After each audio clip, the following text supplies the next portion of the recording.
एका दिवशी 2 ठिकाणी चेन स्नॅचिंग करणाऱ्या आरोपींना तोफखाना पोलिसांनी जेरबंद करून त्यांच्याकडून चोरलेले सोने केले जप्त. तोफखाना पोलीस स्टेशन, गुरा नं.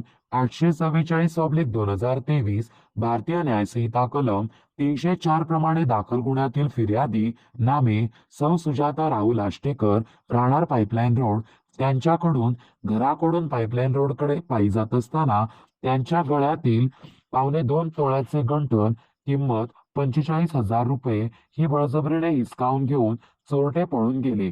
याबाबतची फिर्यादीवर गुन्हा रजिस्टर दाखल केला आहे. सदरची कारवाई मा. श्री राकेश ओला, पोलीस अधीक्षक अहमदनगर, मा. श्री प्रशांत खैरे, अपर पोलीस अधीक्षक अहमदनगर, मा. श्री अमोल भारती, उपविभागीय पोलीस अधिकारी अहमदनगर शहर विभाग यांच्या मार्गदर्शनाखाली मपोने श्री आनंद कोकरे, पोलीस उपनिरीक्षक शैलेश बी पाटील, सफो तन्वीर शेख, पोहेकॉ दत्तात्रय जपे, सुनील शिरसाट, अहमद इनामदार, सुधीर खाडे, भानुदास खेडकर, दिनेश मोरे, सूरज जावळे, पुना संदीप धामणे, पुना वसीम पठाण, पुना सुमित गवळी, सतीश त्रिभुवन शिरतटे, दत्तात्रय कोतकर, सतीश भवर, बाळासाहेब भापसे, राहुल मस्के, चेतन मोहिते यांनी केली आहे.